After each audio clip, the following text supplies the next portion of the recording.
Psychology has such useful tools to make us understand many things about people.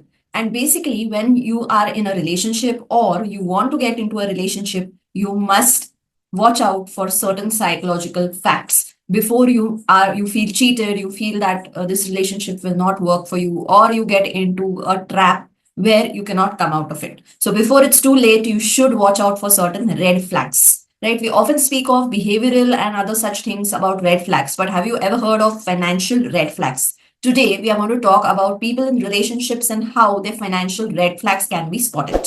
So, this is something which you have to focus upon. Try and understand whether your partner behaving in terms of these financial red flags. If yes, you need to seek counseling, you need to talk to them, or you may need to try and find out ways to improvise on this particular area of your relationship. Because if these red flags and these financial issues continue, your relationship may tear apart.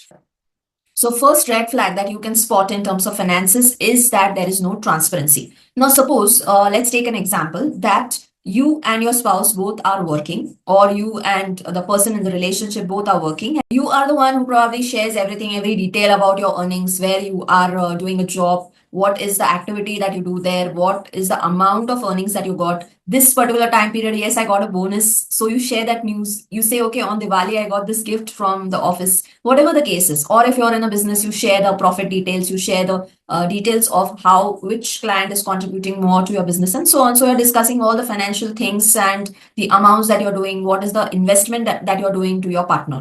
But on the other side, the partner shares nothing.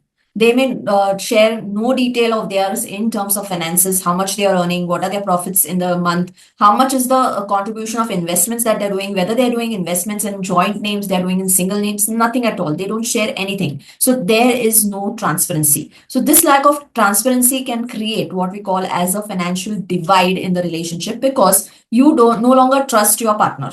The partner should openly share his or her details to the other person so that they can actually have a combined budget, a combined finance, because it's now a family. So if you're still not transparent on your finances, then this is a big red flag. The second important red flag is that there is a financial control. Now, many a times you find this in Indian households that even if both the husband and the wife are earning, often the husband says that, okay, you have got your salary on the first of the month. Now, please transfer it to my account or this particular account, and now I will manage everything.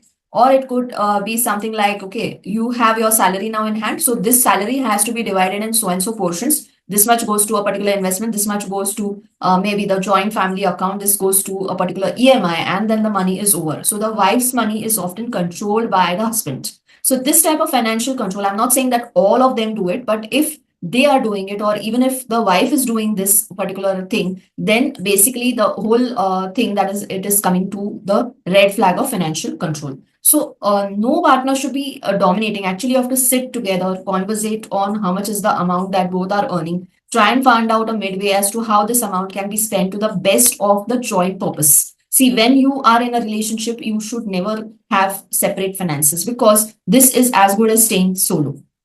So basically, if you are having a financial kind of control, one person has financial control over the other person has no say, this autonomy of that other person, if it is broken down into zero, then it creates problems, because a person may feel that I'm earning the money, but I don't have any control over it. So they may feel disheartened of this particular thing. Even their personal expenses are not something which they can do. So you have to find out ways by which this financial control can be actually divided. In fact, there should be mutual respect as to a particular area. So as I told you, like, it should be a joint venture. It shouldn't come to a term as to this is mine, that is mine. If that happens, there will be a problem, and this is a major financial red flag. The next important thing is sometimes one of the spouse may feel that they are having the entire burden, the sole burden of the entire finances on them. That means they feel responsible for each and everything that has to be done in the house. This is also not a good thing. The mentality of the other spouse is more like they are creating dependency. So even if the other spouse is earning, they are not contributing anything. They are actually just using the money on their own terms. So if that is happening, then again, this is like a sole burden for one of the spouse. So the entire responsibility of, you can say, savings, investment, taking care of the house, the daily requirements, whatever the repairs and maintenance, everything has to be done by one of the spouse, and the other spouse, though they may be earning, they are actually not contributing anything. So this shouldn't happen. It's not necessary that you have to contribute in equal proportions, but the attitude should be that they have to contribute. So the attitude should be in some proportion, some ratio. You have to decide whatever your earnings are. Depending on that, you are supposed to contribute to the household expenses, and there should be a planned togetherness to that particular finance. Otherwise, see, it's a major part of your relationship. If financial control is in one hand, or if the sole burden also is in one hand, it doesn't create that feeling of being in a relationship. It creates a feeling that you are still two different parties in that one particular place.